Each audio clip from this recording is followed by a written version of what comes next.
warahmatullahi wabarakatuh. Wali fi hadzal kitab rajim masyayikhina Al-Fatihah. A'udzubillahi minasyaitonir rajim. Bismillahirrahmanirrahim. Alhamdulillahirabbil alamin arrahmanirrahim maliki yaumiddin. Iyyaka na'budu wa iyyaka nasta'in. Ihdinas siratal mustaqim.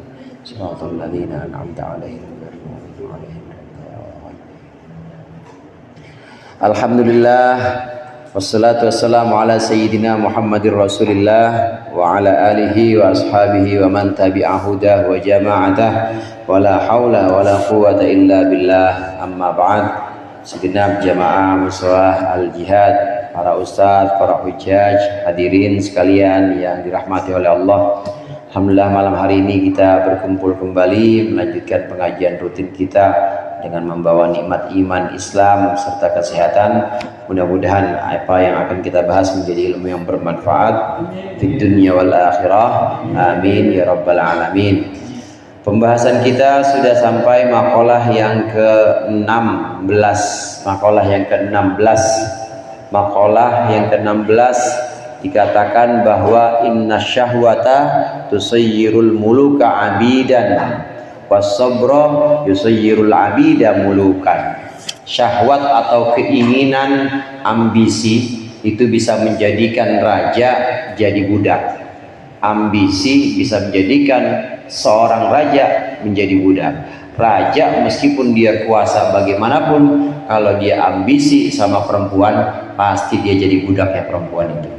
Raja dia berkuasa seluas apapun kekuasaan dia, tapi kalau dia berambisi untuk menguasai kekayaan, maka dia jadi budak kekayaan itu.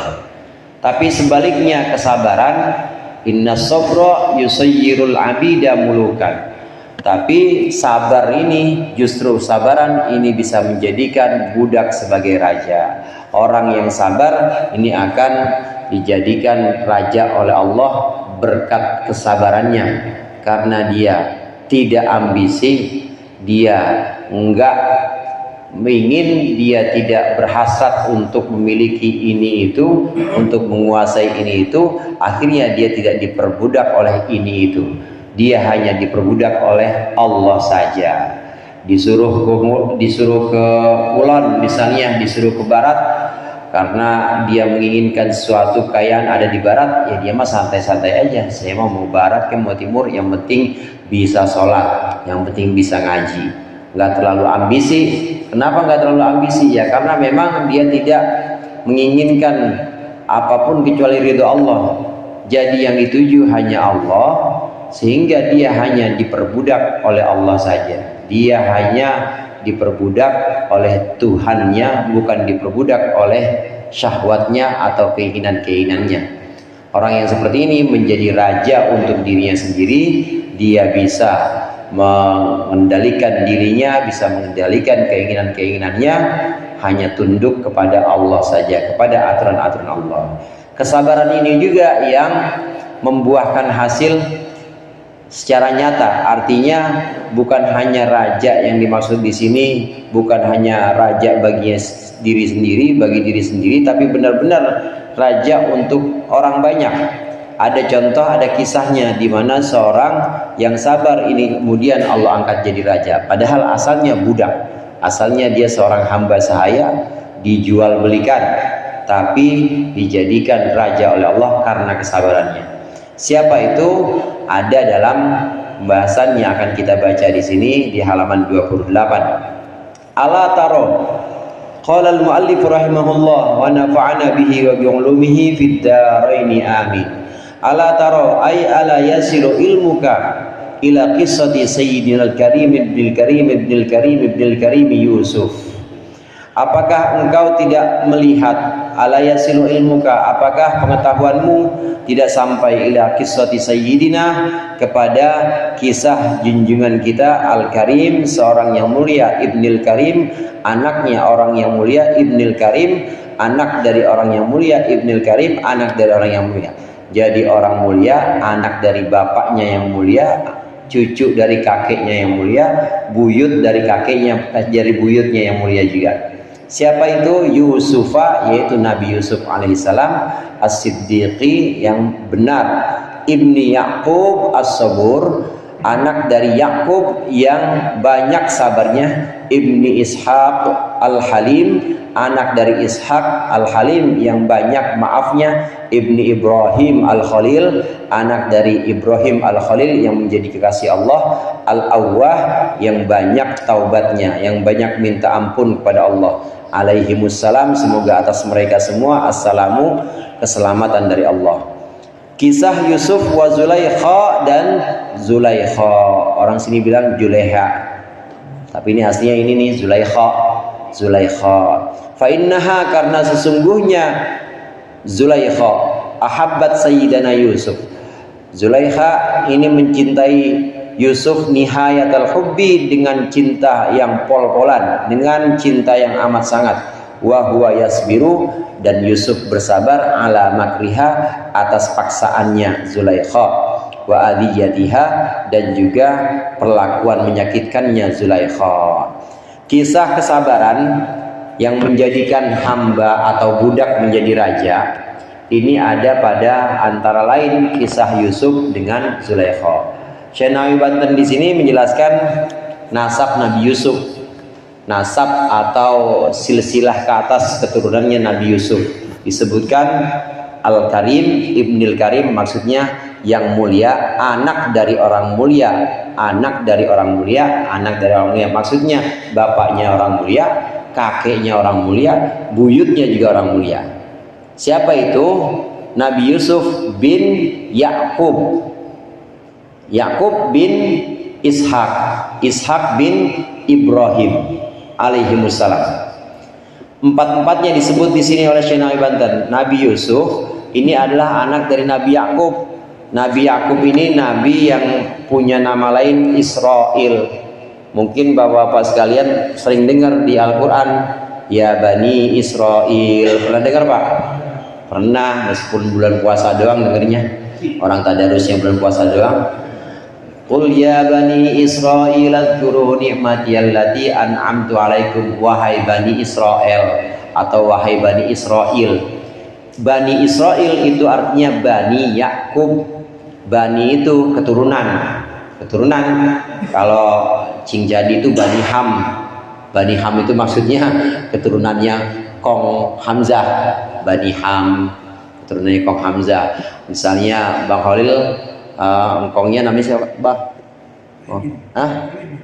Alimin. Rimin. Namanya Bani Rimin. Bani itu artinya keturunan. Bani artinya keturunan. Bani Rimin berarti keturunan cucu-cucunya Rimin. Atau dzurriyyah ke bawah. Setelah cucu pun itu masih disebut dengan Bani. Pokoknya keturunan. Maka ada sebutan Nabi Muhammad mim Bani Hashim. Nabi Muhammad itu dari Bani Hashim. Bani Hashim itu, Hashim itu adalah buyutnya Nabi Muhammad, bukan kakek tapi bapaknya kakek, bapaknya Abdul Muttalib. Bani Hashim artinya keturunan Hashim. Zakat, zakat apapun, baik zakat fitrah maupun zakat mal, itu haram atau tidak boleh diterima oleh Bani Hashim, yaitu keturunannya buyut Nabi Muhammad, yaitu Hashim. Walaupun dia bukan dari keturunan Nabi Muhammad, tapi keturunan Bani Hashim, tetap gak boleh menerima zakat. Namanya Bani, keturunan. Nah, Bani Israel dalam Al-Quran itu artinya Bani Yakub, keturunan Yakub. Yakub ini nama lainnya Israel. Cuma Israel yang ada di sini Pak, lain dengan Israel sekarang, bukan. Israel di sini bukan Israel sekarang, bukan. Walaupun ada klaim bahwa Israel itu ya negara Yahudi. Israel itu adalah negara yang memang keturunannya dari Israel. Yang dimaksud di sini Yakob. Mereka sebutnya Yakub. Tapi bukan, karena Israel sekarang ini sudah politis. Israel sekarang ini sudah gerakan yang lebih dekat kepada Zionisme. Jadi meskipun dia bukan keturunan Yakub, asal dia masuk negara situ, kemudian setuju dengan ide Zionisme, maka dia jadi Israel. Meskipun dia orang bukan keturunan Israel, meskipun dia orang India, tapi dia kalau mau masuk situ dan ikut setuju dengan ide Zionisme, maka dia bisa Israel. Jadi tidak, yang dimaksud dengan Israel dalam Al-Quran bukan Israel yang ada sekarang, lain. Nah, Israel ini atau Yakub punya anaknya 12. Di antara 12 anak itu Nabi Yusuf yang paling disayangi. Di antara anak yang paling disayangi Nabi Yusuf. 12-12-nya ini yang nanti jadi nabi semuanya. Nabi Yakub alias Israel. Nabi Yakub atau Israel ini punya anak 12, yang 10 ini dari satu ibu, sama yang 2 dari ibu yang berbeda. Di antara 10 anak ini, antara lain yang terkenal namanya, ada yang namanya Rubai, ada yang namanya Yahuda. Di antara 10 anak dari ibu yang pertama, Yahuda. Nah, dari Yahuda inilah yang kemudian umat atau kemudian orang-orang Bani Israel dikenal dengan Yahudi, yaitu dari keturunan Yahuda. Yahuda itu siapa? Yahuda itu anaknya Nabi Yakub juga. Jadi Yahuda bin Yakub, sama Nabi Yusuf juga, Yusuf bin Yakub juga, saudara cuma lain ibu. Nabi Yusuf yang satu ibu, ibunya namanya Rahel, nama ibunya Rahel. Satu ibu dengan Binyamin. Jadi Yusuf dengan Binyamin satu ibu, ibunya namanya Rahel. Ini dimusuhin banget sama yang 10 ini, karena kelihatannya lebih disayangin sama bapaknya. Kenapa Nabi Yusuf ini jadi budak, kemudian setelah bertahun-tahun jadi budak Allah angkat jadi raja? Karena kesabarannya. Tapi asal usulnya kenapa Nabi Yusuf bisa jadi budak? Dulu ketika makin kelihatan dan makin ketara cintanya Yakub, cintanya sang ayah kepada Yusuf, benar-benar beda banget rasanya nih bapak nih kalau sama Yusuf nih. Maka abang-abangnya nih pada ngiri. Kalau gitu kita bunuh aja nih, yang begini kita bunuh.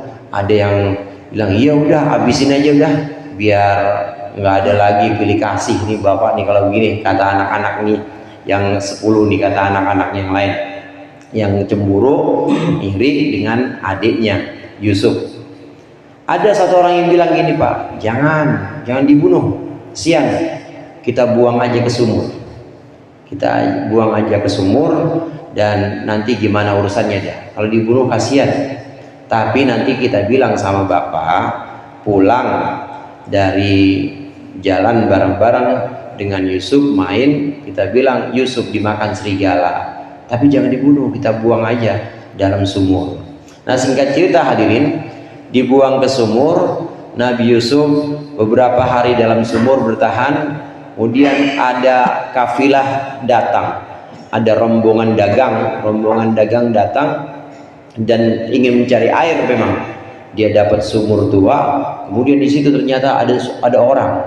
Begitu dilempar timbanya, ada suara orang, oh tolong. Ada seorang diambil timbanya, itu ternyata bocah masih kecil. Usia Nabi Yusuf saat itu masih sekitar 11-12an tahun, masih kecil, usia belasan. Dipegang timbanya. Setelah dipegang timbanya, naik ke atas. Wah, cakep ini anak cakep, mana fisiknya juga bagus dan ganteng mukanya. Ini kita jual aja nih, kata rombongan dagang. Ini kalau kita bawa, kita jual pasti laku. Saat itu rombongan dagang yang dapetin Nabi Yusuf ini ingin menuju Mesir. Maka Nabi Yusuf dibawa ke Mesir dalam status sebagai barang dagangan. Nabi Yusuf sampai ke Mesir dijual bersama dengan barang-barang yang lain. Zaman dulu memang seperti itu, Pak. Zaman dulu itu orang bisa dijual, penjualan manusia. Namanya apa, Pak RW? Traffic light. Iya. Traffic. Iya, penjualan manusia. Itu dijual Nabi Yusuf di sana di Mesir. Ini asal mula pertama kali Bani Israel sampai ke Mesir. Yang pertama kali menginjakan Mesir ya Nabi Yusuf. Dulunya Bani Israel atau Bani Yakub bukan di Mesir dulunya. Dulunya ada di Syam. Syam itu sekarang meliputi Palestina, Suriah, Palestina, Suriah, kemudian Yordania, itu semuanya dulu namanya daerah Syam. Dulu di situ. Kemudian sampai ke Mesir, yang pertama kali sampai ke Mesir Nabi Yusuf cuma sampai ke Mesir sebagai budak. Kesabaran Nabi Yusuf ini mulai dia jadi barang dagangan, dijual sebagai budak. Nah, kemudian dapat seorang tuan atau majikan. Majikannya ini seorang menteri. Majikan ini punya istri, istrinya cantiknya bukan main. Nama istrinya Zulaikha. Anak yang baru dibeli ini lama-kelamaan kelihatan remaja, kelihatan gagah, dan kok makin ganteng. Maka Zulaikha berhasrat, Juleha ini berhasrat, ingin sekali Yusuf, menginginkan Yusuf dan sangat jatuh hati pada Yusuf. Pada satu hari ketika suaminya lagi pergi tugas, maka Yusuf disuruh masuk kamar, dikunciin sama Zulaikha, nggak boleh keluar, dikunciin. Dan Zulaikha itu udah benar-benar pengen banget sama Yusuf pada waktu itu. Udah nggak ada siapa-siapa lagi. Tapi Nabi Yusuf lari, saudara. Lari Nabi Yusuf, mau lari sama Zulaikha ditarik bajunya. Bajunya ditarik, akhirnya sobek bajunya sebelah belakang ini. Bajunya sobek. Begitu buka pintu, pas banget lagi buka pintu, suaminya lihat, apa-apaan nih berdua nih? Siapa? Kata Zulaikha, ini pembantu macam apa yang begini nih, berani-beraninya memajikan di kamar. Dia malah ngomong gitu Zulaikha. Kata Nabi Yusuf, demi Allah, bukan saya, tapi dia yang maksa saya, dan saya nggak berbuat apa-apa. Dia yang maksa saya, bukan saya yang menginginkan dia, kata Nabi Yusuf. Ada satu orang yang bilang di situ sebagai satu penengah, lihat aja, in qudda qamisuhu min qubulin fa sadaqat wa huwa minal kadhibin. Lihat aja bajunya, kalau bajunya ini robek depan, maka Zulaikha benar. Kalau bajunya robek depan, bajunya si Yusuf robek depan, maka Zulaikha benar, maka Yusuf bohong. Tapi kalau bajunya robek di belakang, maka Zulaikha bohong, Yusuf benar. Karena logikanya gini Pak, kalau robek di depan, ini kan berarti Zulaikhanya nggak mau dan marah, robek bajunya. Nah kalau robek belakang, ini berartinya Yusufnya nggak mau, udah kabur, dirobek. Ternyata memang para saksi waktu itu memutuskan bahwa iya, udah kalau begitu Zulaikha istighfar, minta ampun kamu, dan wahai Yusuf,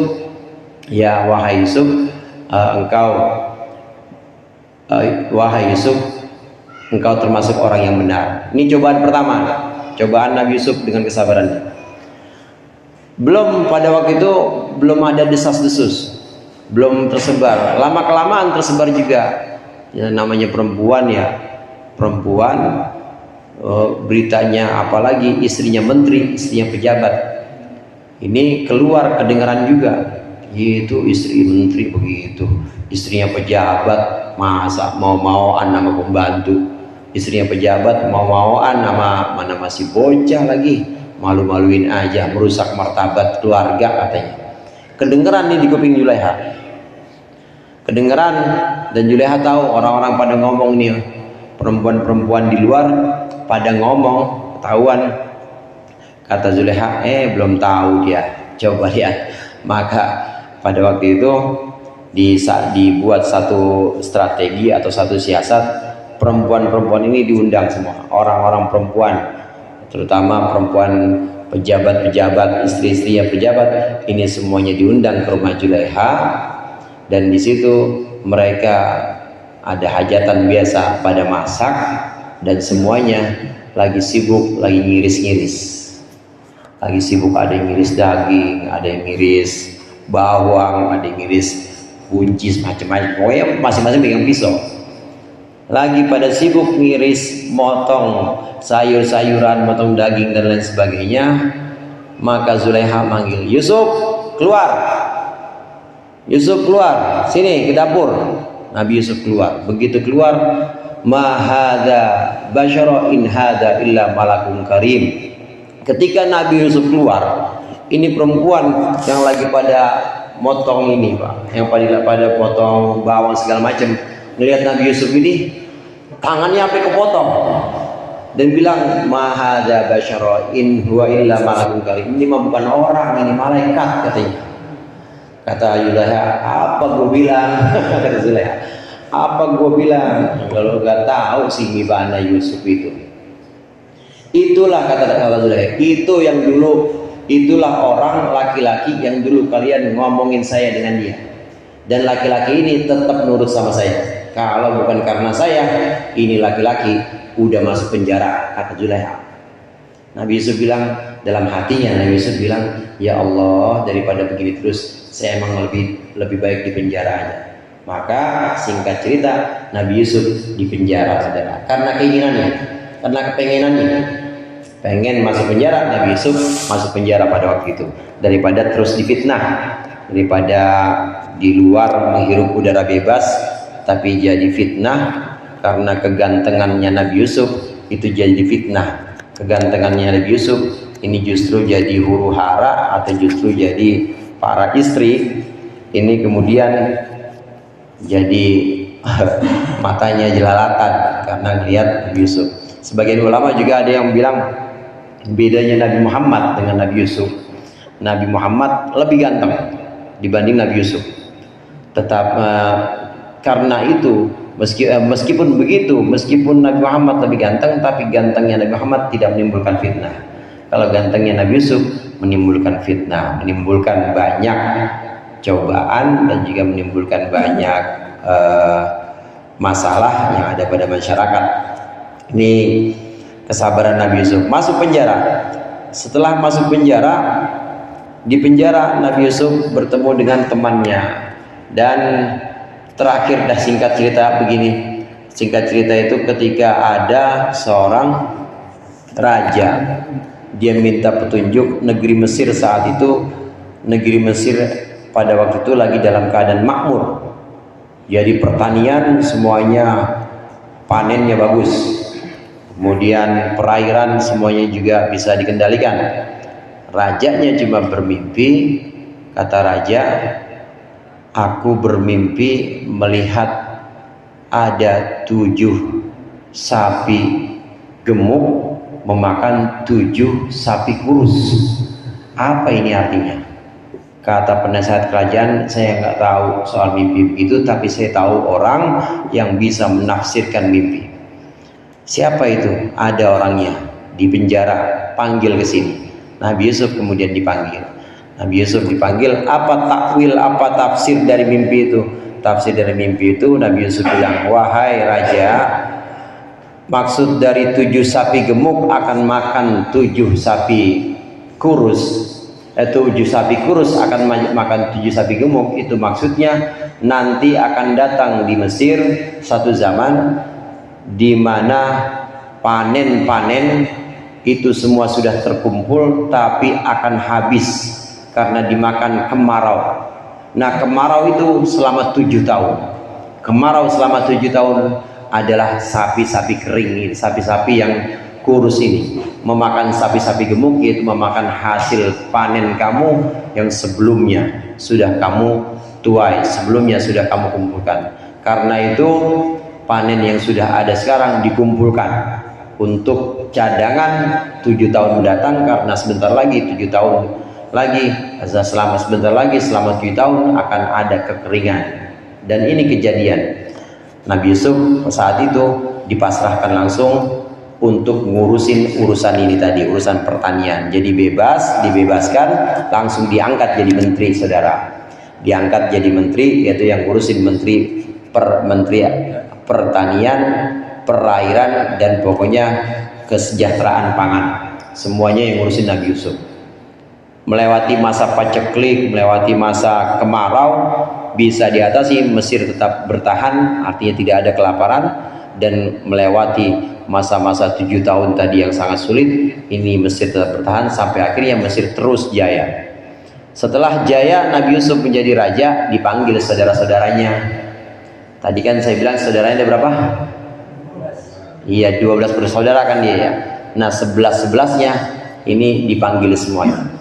11-11-nya dipanggil ke Mesir, ya, termasuk Yahuda. Yahuda ini yang bilang jangan dibunuh, masukin ke sumur aja nih Yahuda.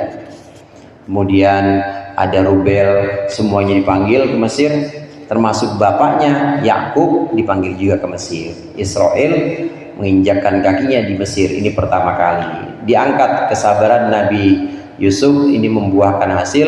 Nabi Yusuf yang tadinya budak, yang tadinya hamba, kemudian Allah angkat menjadi raja. Sabar ketika dimusuhin saudaranya, sabar ketika dijual jadi budak, sabar ketika difitnah oleh Zulaikha, sabar ketika difitnah lagi oleh Zulaikha dengan perempuan-perempuan, sabar juga ketika dipenjara, sabar juga ketika ngurusin urusan pertanian yang sangat sulit di masa paceklik itu. Nah, kesabaran itu membuahkan hasil. Allah angkat Nabi Yusuf yang tadinya budak di Mesir, ini menjadi raja di Mesir. Hadirin jamaah rahimakumullah, ini Nabi Yusuf menjadi raja di Mesir sebelum Fir'aun, sebelum masa Fir'aun. Setelah Nabi Yusuf bersama para saudaranya tinggal di Mesir, maka Israel dan keturunannya Bani Israel ada di Mesir, beranak pinak makin banyak. Tapi Allah punya kehendak lain. Selama beberapa masa kemudian Allah alihkan kekuasaannya, maka yang berkuasa bukan Israel lagi, tapi yang berkuasa suku Amalikoh namanya, suku Amalikoh. Dia berkuasa di Mesir dan ada rajanya, namanya Raja Fir'aun, Ramses II. Fir'aun ini sebenarnya julukan. Jadi semacam kalau di ini, jadi Fir'aun itu kalau di Eropa sebetulnya Ramses I, Ramses II, Ramses III gitu ya. Di Jogja apa? Hamengkubuwono ya. Hamengkubuwono I, Hamengkubuwono II itu julukan. Nama aslinya ada lagi. Begitu juga Ramses ini julukan. Nah, Fir'aun yang ada dalam Al-Quran ini Ramses II. Pada masa Ramses II atau pada masa Fir'aun, Bani Israel ditindas benar-benar. Yang tadinya udah merdeka dijadiin budak lagi, disuruh bangun piramid, disuruh bikin jembatan, disuruh ya kerjain pekerjaan-pekerjaan yang berat-berat nih Bani Israel, diperbudak, bahkan dipaksa buat menyembah Fir'aun karena Fir'aun itu punya kekuasaan yang sangat kuat dan tidak bisa dikalahkan siapapun. Penyakit aja nggak ada yang bisa nyerang Fir'aun, saudara. Fir'aun itu nggak bisa sakit, nggak pernah sakit, nggak pernah lapar walaupun makannya dikit, buang air juga nggak pernah buang air. Ya, jadi tidurnya dikit tapi nggak pernah sakit, makannya juga dikit, sehat terus. Karena dan badannya fit terus, gagah terus. Karena kondisi yang kayak begini sempurna dibanding orang-orang lain, maka Fir'aun ini ngerasa bahwa dia ini lebih kuat dibanding yang lain, ngerasa bahwa dia ini Tuhan. Bani Israel dipaksa buat nyembah dia, buat nyembah Fir'aun. Pada masa ini maka Allah mengutus seorang namanya Musa, yang justru Fir'aun lah yang menyelamatkan anak kecil ini dari sungai. Istrinya Fir'aun, Asiyah namanya. Diambil Musa, dirawat di istana, tapi Musa lah yang nanti Allah berikan risalah, Allah berikan kerasulan untuk ngajak Fir'aun kembali kepada jalan Allah supaya Fir'aun taubat. Cuma Fir'aun gak mau. Nah, ini kisah Nabi Yusuf, kemudian Bani Israel, dan hingga Nabi Musa, di mana menahan kesabaran sehingga Allah menjadikan dengan kesabaran tersebut, Allah menjadikan Nabi Yusuf yang tadinya budak, Allah jadikan sebagai raja. Ini kisah sabaran yang diceritakan dalam makalah ke-16. Kalau makalah 16 tadi potongan keduanya, sabar menjadikan budak sebagai raja. Sabar bisa menjadikan seorang hamba sahaya sebagai raja. Sebagaimana sabaran itu menjadikan Yusuf sebagai raja. Dibuat contoh kisah ini. Wal maqalatus sabi'ata asyrah qila tuba ayil khairul katsir liman kana aqluhu amiran wallahu a'lam bissawab. Mudah-mudahan bermanfaat.